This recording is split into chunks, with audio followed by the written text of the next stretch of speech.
अरे भाई, आप जाते थे सरकार बचाने को, मैं जाता हूं जनता की सेवा को, तो अंतर तो लगेगा ही लगेगा। मैं जाता हूं तो कुछ ना कुछ लेके आता हूं, वो लेने वाला प्रामाणिक प्रमाण भी आपको मैं बताऊंगा। अरे भाई, ये प्रतिपक्ष के नेता की कुछ मर्यादाएं होती हैं। अगर जब हम ही और आप दोनों ही कर लेते तो फिर वो सदन की क्या आवश्यकता थी। अरे भाई, जब आपको वो अब स्प्रिंग लग रही हैं, जब पिछली सरकार में आपकी स्प्रिंग कहां थी, जो अलवर में घटना हो रही थी उस पर भी आप नहीं बोले। लेकिन जब डबल इंजन सरकार बनी तो रफ्तार भी डबल हो गई। हम 2 साल में ही 19,000 करोड़ रुपए से अधिक की पूंजीगत निवेश सहायता केंद्र सरकार से लेकर आए।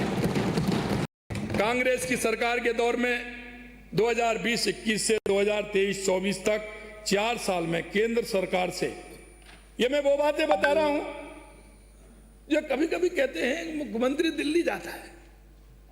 अरे भाई, आप जाते थे सरकार बचाने को, मैं जाता हूं जनता की सेवा को, तो अंतर तो लगेगा ही लगेगा। मैं जाता हूं तो कुछ ना कुछ लेके आता हूं, वो लेने वाला प्रामाणिक प्रमाण भी आपको मैं बताऊंगा। आप क्या कर रहे थे? आप सिर्फ उन होटलों में आराम कर रहे थे। एक जाता एक आता, एक जाता एक आता, ये क्या था? और मैं जूली साहब को भी कहना चाहता हूं, मैं ये कहना चाहता हूं कि आपने बड़े नेताओं को भी देखा है, क्योंकि मैं लगातार 4-5 दिन से देख रहा था। कोई भी कांग्रेस का नेता, आप चाहे बीजेपी के सीनियर नेता या विपक्ष में नेता रहे हो या बड़े नेताओं को कोई भी देख ले, स्थिति ये हो रही है कि सदन चल रहा है। चलो पहले मान लेते हैं कि होड़ थी ही, लेकिन अब तो वो होड़ भी नहीं है, वो भी समझ गए, वो भी बेचारे अब होड़ नहीं कर रहे हैं। लेकिन अब मैं देखता हूं कि सदन के नेता की मर्यादा क्या होनी चाहिए। मैं देखता हूं कोई भी प्रश्न करता है, से करे चाहे विपक्ष से करे, लेकिन आपको खड़ा होना है। अरे भाई, ये प्रतिपक्ष के नेता की कुछ मर्यादाएं होती हैं। अगर जब हम ही और आप दोनों ही कर लेते तो फिर वो सदन की क्या आवश्यकता थी। फिर तो एक तरफ आप बैठ जाओ, एक तरफ मैं बैठ जाऊं, फिर तो यही होता रहे।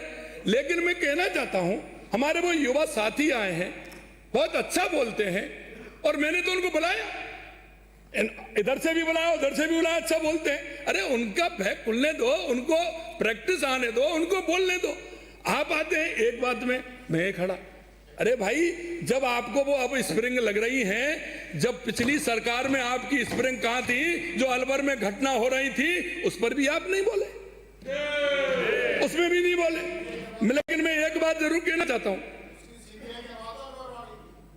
मैं कहना चाहता हूं, कांग्रेस की सरकार के दौर में 2020-21 में 23-24 में तक 4 साल में केंद्र सरकार से 15,803 करोड़ रुपए की राशि पूंजीगत निवेश सहायता के रूप में राजस्थान को कुल प्राप्त हुई थी।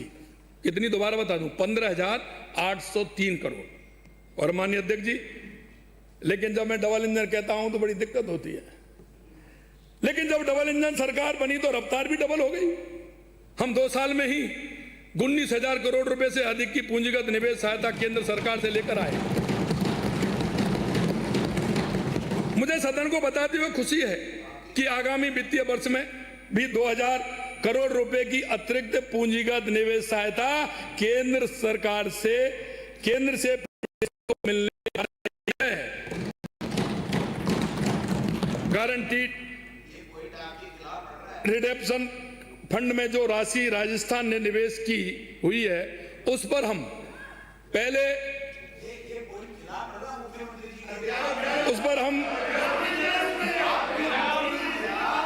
हम 50% के बजाय 50% के बजाय, क्योंकि उसमें हमें पहले 50% मिलता था, अब हमारा वो 75% विड्रॉ कर सकते हैं।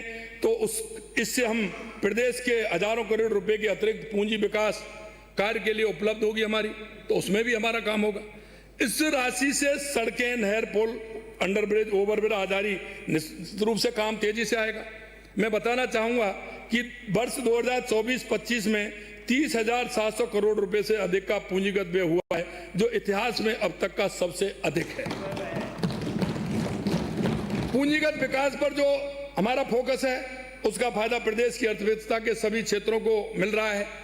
कृषि की बात हो या उद्योग की या हमारे सर्विस सेक्टर की, सभी में अच्छी वृद्धि होने से प्रदेश की अर्थव्यवस्था मजबूत हुई है। और राजस्थान को इस वित्तीय वर्ष में केंद्रीय करों में हिस्सेदारी के रूप में 90,445 करोड़ रुपए मिलेंगे।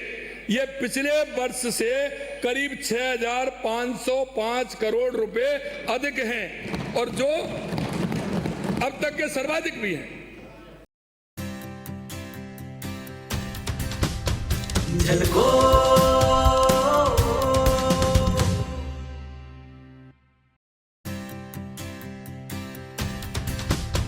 झलको